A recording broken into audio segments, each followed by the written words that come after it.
जय हिंद दोस्तों। आज बात करते हैं उत्तर प्रदेश आयुष काउंसलिंग की रियलिटी के बारे में। ऐसे बहुत सारे प्रॉब्लम्स थे जो बच्चों ने फेस किए एंड इवन कुछ बच्चे ऐसे हैं जो चॉइस फिलिंग से वंचित रह गए। वो चॉइस फिलिंग नहीं कर पाए, वो अपना रजिस्ट्रेशन फ़ी पेमेंट कर चुके थे, वो अपना सिक्योरिटी फ़ी पेमेंट कर चुके थे, उनके डॉक्यूमेंट्स या तो रिजेक्ट कर दिए गए और अगर रिजेक्ट हो गए तो उनको ये नहीं बताया गया कि डॉक्यूमेंट्स किस वजह से रिजेक्ट हुए हैं। मेरिट लिस्ट में सिर्फ ये डाल दिया गया कि डॉक्यूमेंट्स रिजेक्ट हो गए हैं और आप चॉइस फिलिंग के पात्र नहीं हैं, चॉइस फिलिंग नहीं कर पाएंगे। तो आज के इस वीडियो में यूपी आयुष काउंसलिंग के बारे में डिटेल में रियलिटी के बारे में बात करने वाले हैं।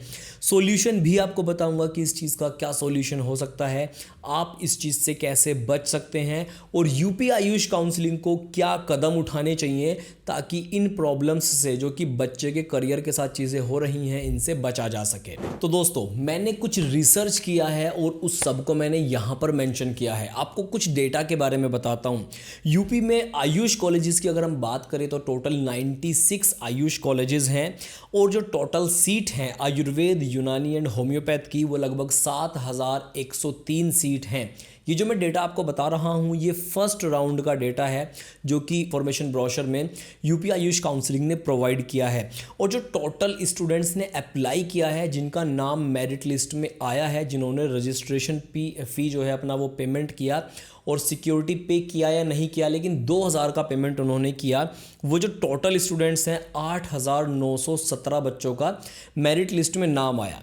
अब अगर हम इसको थोड़ा सा कैलकुलेट करें, 8917 को 2000 से मल्टीप्लाई करते हैं क्योंकि एक स्टूडेंट का जो रजिस्ट्रेशन फ़ी था वो 2000 था। ये टोटल बैठता है 1,78,34,000 के आसपास। तो एक बहुत बड़ा ह्यूज अमाउंट है, 1,74,00,000। अब इस 1,74,00,000 में क्या चीज़ें बेहतर नहीं हो सकती थी? पहले थोड़ा सा प्रॉब्लम्स के बारे में बात करते हैं कि क्या क्या प्रॉब्लम्स स्टूडेंट्स को फेस करने के लिए मिले थे। सबसे पहले वेबसाइट के कंडीशन के बारे में आपको बताता हूँ। जब रजिस्ट्रेशन शुरू हुए यूपी आयुष काउंसलिंग की वेबसाइट पर, तो हम जानते हैं जो क्वालिफाइंग कट ऑफ था आयुष का या नीट का, सुप्रीम कोर्ट की तरफ से जो रिवाइज्ड स्कोर कार्ड आया था उसमें अनरिजर्व्ड कैटेगरी के लिए 162 मार्क्स दिए गए थे क्वालिफाइंग कट ऑफ, और ओबीसी, एससी और एसटी के लिए यही मार्क्स जो थे वो 127 दिए गए थे। सबसे पहले वाले रिजल्ट में यही मार्क्स 164 थे और एससी एसटी ओबीसी के लिए 129 थे, लेकिन बाद में 2-2 नंबर घटा दिए गए। लेकिन जब यूपी आयुष काउंसलिंग की वेबसाइट पर रजिस्ट्रेशन हुए तो उनके वेबसाइट पर पुराना ही डेटा वहाँ पर मेंशन था, 164 और 129, यानी कि वो बच्चे जो क्वालिफाइड थे रिवाइज्ड स्कोर कार्ड को देखते हुए 162 वाले और 127 वाले वो एलिजिबल ही नहीं थे यूपी में पार्ट लेने के लिए।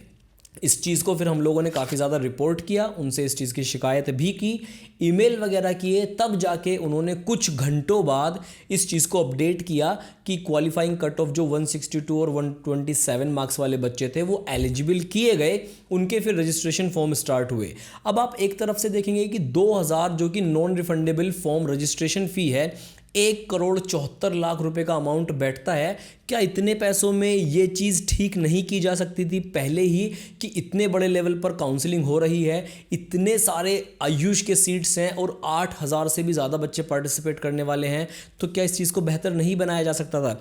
और आपको चीज़ें बताता हूँ।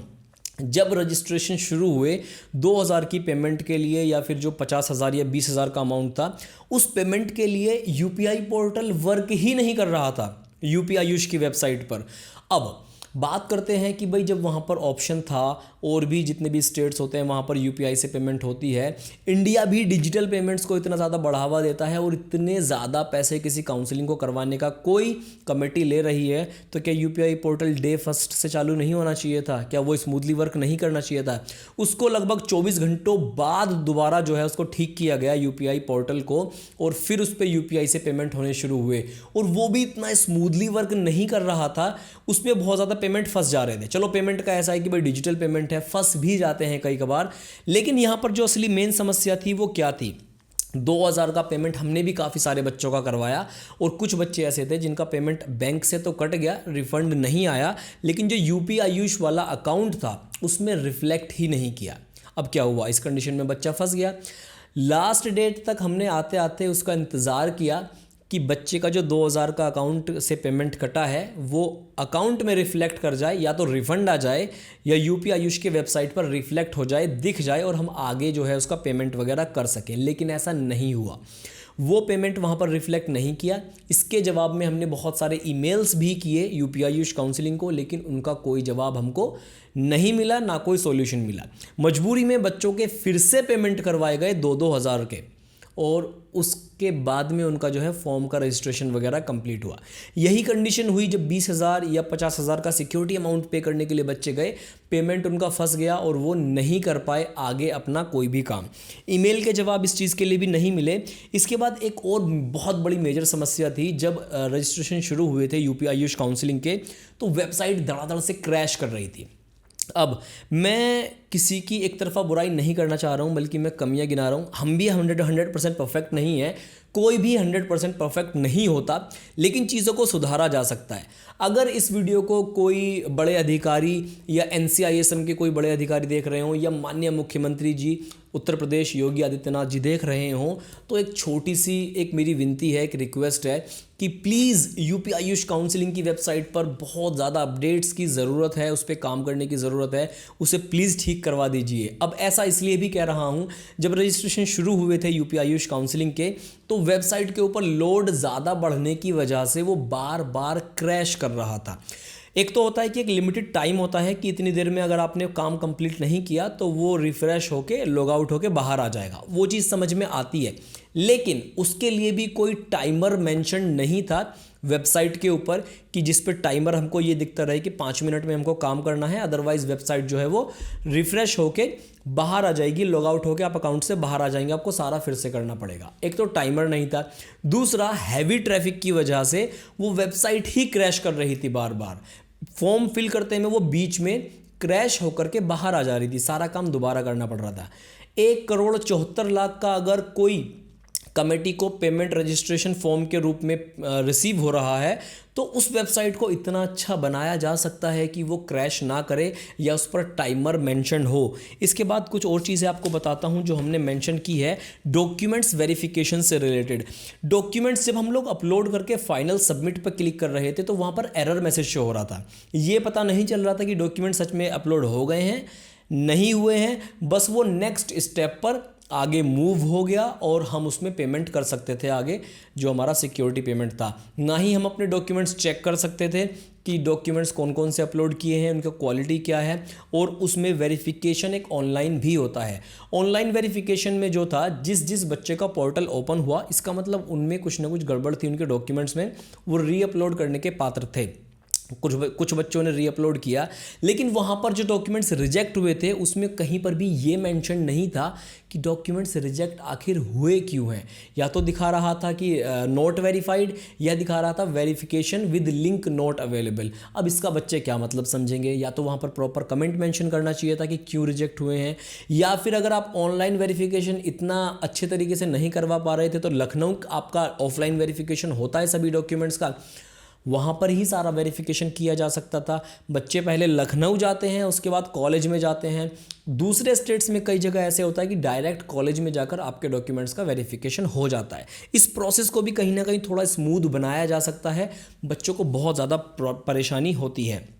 अब कुछ बच्चे ऐसे थे जिन्होंने स्टेट के अपने सर्टिफिकेट की जगह ऑनलाइन सर्टिफिकेट लगा दिया अपना रिजर्वेशन पाने के लिए। अब यहाँ पर समस्या ये हुई, जो ऑल इंडिया वाला सर्टिफिकेट उन्होंने लगाया स्टेट में, वो रिजेक्ट हो गया। उसको रीअपलोड करने का या तो कोई माध्यम होना चाहिए था, या फिर ये होना चाहिए था कि उनको जनरल कैटेगरी में डाल दिया जाए अगर उनका रिजर्वेशन सर्टिफिकेट वैलिड नहीं है। कुछ बच्चों का क्या हुआ है, डॉक्यूमेंट्स अगर रिजेक्ट भी हुए हैं, रीअपलोड अगर वो नहीं करवा पाए हैं, अब कैटेगरी सर्टिफिकेट की बात कर रहा हूँ सिर्फ, अगर नहीं अपलोड कर पाए हैं रीअपलोड, तो उनको जनरल कैटेगरी में डाला जा सकता था। लेकिन डॉक्यूमेंट्स रिजेक्शन की वजह से वो अपना चॉइस फिलिंग नहीं कर पाए, जबकि ये हो सकता था कि उनको जनरल कैटेगरी में डाल दिया जाता और वो चॉइस फिलिंग कर पाते as a general category student. ये भी एक बहुत ज़रूरी चीज़ है, ऐसा नहीं हो पाया। और इस चीज़ के भी रिस्पॉन्स में हमने बहुत सारे ईमेल्स किए, कॉल्स किए, जिसका जवाब हमें नहीं मिला। कई दूसरे सोर्सेज से फिर हमें पता चला कि वो उन्होंने कहा है कि सेकेंड राउंड में इस चीज़ को फिक्स कर दिया जाएगा। अब थोड़ा सा करेक्शन विंडो के बारे में बात करते हैं। जब हम यूपी आयुष काउंसलिंग की वेबसाइट देखते हैं तो वहाँ पर करेक्शन विंडो हमें देखने के लिए नहीं मिलता है।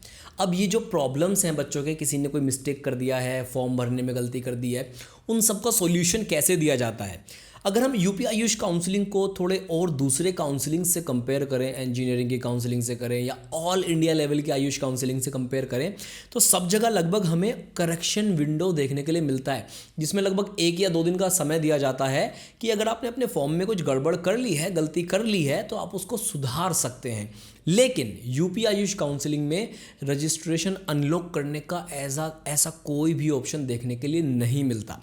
ये जो जितने भी करेक्शन हैं, इन सबको ईमेल के माध्यम से वो लोग स्वीकार करते हैं। जो यूपी आयुष काउंसलिंग कमेटी है, ईमेल के माध्यम से स्वीकार करते हैं। और हेल्पलाइन पर सिर्फ 2 नंबर दिए हुए हैं, 2 मोबाइल नंबर दिए हुए हैं, उन पे आप कॉल करेंगे तो वो आपका जितना भी प्रोसेस है आपको बोलेंगे कि ईमेल पर आप उसको लिख दीजिए, वो देखते हैं क्या हो सकता है। अगर आप उसको ईमेल पर लिखेंगे, उसके बाद अगर उनको ठीक लगेगा तो वो उसे कंसीडर करेंगे, अगर ठीक नहीं लगेगा तो कंसीडर नहीं करेंगे, जो कि अगेन एक ट्रांसपेरेंसी वाली चीज़ थोड़ा सा नहीं है। अगर करेक्शन विंडो वेबसाइट पर दे दिया जाए तो बच्चे अपने अकॉर्डिंग उस चीज़ को ठीक कर सकते हैं जो उनके साथ में प्रॉब्लम हुआ है, गलती उनसे मिस्टेक हुई है। लास्ट में जब बहुत ज़्यादा प्रॉब्लम्स हुए, बहुत ज़्यादा ग्लिचेस देखने के लिए मिले, बहुत ज़्यादा क्रैश देखने के लिए मिले वेबसाइट पर, बच्चों ने ज़्यादा कॉल किए यूपी आयुष काउंसलिंग के हेल्पलाइन नंबर पर, तो लास्ट में ये हुआ कि वो जो नंबर दिए गए थे, प्रोवाइड किए गए थे, वो स्विच ऑफ कर लिए गए। मतलब मैं इतनी ज़्यादा बुराई नहीं कर रहा हूँ, बट ये रियलिटी मैं आपको बता रहा हूँ कि इस चीज़ को थोड़ा सा सुधारा जाए, इस चीज़ पर काम करने की बहुत ज़्यादा ज़रूरत है। वो नंबर स्विच ऑफ कर लिए गए, कुछ बच्चों को सॉल्यूशन मिल गया, लेकिन बहुत सारे बच्चे ऐसे थे जो इस सॉल्यूशन से अगेन वंचित रह गए, उनको ये सॉल्यूशन नहीं मिल पाया, उनके जो भी मिस्टेक था उसका। मेरिट लिस्ट में डायरेक्ट नाम डाल दिया गया और ये कह दिया गया रिजेक्टेड, डॉक्यूमेंट्स जो थे वो रिजेक्ट हो गए हैं, आप चॉइस फिलिंग नहीं कर सकते। अब वो बच्चा क्या करेगा, उसने बार बार ईमेल डाले, कॉल्स किए और उनको ये कह दिया गया कि सेकेंड राउंड में देखते हैं क्या कर सकते हैं। This is not the way counselling कराने का। अगर आप लोगों रजिस्ट्रेशन के रूप में 2000 रुपये ले रहे हो, करोड़ों रुपए आपके पास में इकट्ठे हो रहे हैं, तो इस प्रोसेस को स्मूथ बनाया जा सकता है। थोड़ा सा कंपैरिजन बताता हूँ आपको। अगर हम AA ट्रिपल्स यानी कि ऑल इंडिया लेवल की काउंसलिंग से कंपैरिजन करते हैं यूपी को, तो ऑल इंडिया वाला बहुत स्मूथ चलता है। वहाँ पर टाइमर भी मेंशन होता है कि कितनी देर में जो है वेबसाइट रिफ्रेश होगी। वहाँ पर क्रैश नहीं देखने के लिए मिलते हैं, जैसे कि यूपी आयुष काउंसलिंग की वेबसाइट पर क्रैश देखने के लिए मिलते हैं। वहाँ पर करेक्शन विंडो भी हमें दिया जाता है। साथ ही में कुछ और स्टेट से भी कंपैरिजन करते हैं। महाराष्ट्र का अगर हम CET सेल वेबसाइट देखते हैं, बहुत स्मूथ चलता है। गुजरात का मेड ADM गुजरात बहुत स्मूथ वर्क करता है। MP आयुष काउंसलिंग का वेबसाइट बहुत स्मूथ वर्क करता है। वेस्ट बंगाल MCC तो वो तो बहुत ही अलग लेवल पर चलता है, क्योंकि उसका जो वेबसाइट का एक तरह से कहते हैं टाई अप है, वो NIC ऑल इंडिया वाला जो है वेबसाइट, उसके बेसिस पर सारा का सारा कुछ वर्क करता है। यूपी आयुष काउंसलिंग का इस जो प्रोसेस है ये भी स्मूथ बनाया जा सकता है। पैसे की कोई कमी नहीं है, फंड्स की कोई कमी नहीं है, टीम की कोई कमी नहीं है। One of the largest state है आयुष काउंसलिंग के मामले में। इतने ज़्यादा सीट्स, इतने ज़्यादा कॉलेजेस और इतने ज़्यादा बच्चे, तो प्रोसेस को स्मूथ करना बनता है। अगर कोई भी अधिकारी आयुष काउंसलिंग से रिलेटेड या माननीय मुख्यमंत्री जी तक ये बात पहुँचे तो it's a humble request, please थोड़ा सा इस पे फोकस करिए। बच्चों के करियर का सवाल होता है, जिनका काउंसलिंग जो लोग नहीं करवा पाते हैं उनका तो पूरा एक तरह से कहेंगे कि अगर इस साल काउंसलिंग नहीं हुआ, पूरा 1 साल का उनको गैप लेना पड़ेगा। तो बहुत ज़्यादा ज़रूरी है काउंसलिंग प्रोसेस को स्मूथ बनाना, और ये हम्बल रिक्वेस्ट है मेरी, इसको ठीक कर दिया जाएगा अगर, तो बहुत ज़्यादा खुशी होगी और इससे बच्चों के करियर पर जो खतरा है वो ख़त्म हो सकता है। ये मेरे कुछ सजेशंस थे और कुछ कमियां थी जो मैंने गिनाई हैं। हर कोई 100% परफेक्ट नहीं होता, लेकिन चीज़ों को बेहतर बनाया जा सकता है। इसमें कुछ सजेशंस की ज़रूरत पड़े तो स्टूडेंट्स का हम डेटा प्रोवाइड कर सकते हैं, स्टूडेंट्स से सजेशंस ले सकते हैं, वो सब भी हम करने के लिए तैयार हैं। आज के वीडियो में इतना ही है। आप सभी से रिक्वेस्ट है, या तो NCISM को टैग करिए, यूपी आयुष काउंसलिंग को टैग करिए, या माननीय मुख्यमंत्री जी को टैग करिए। इस चीज़ का सॉल्यूशन मिलना बहुत ज़्यादा ज़रूरी है। आज के वीडियो में इतना ही। Bye bye everyone, take care.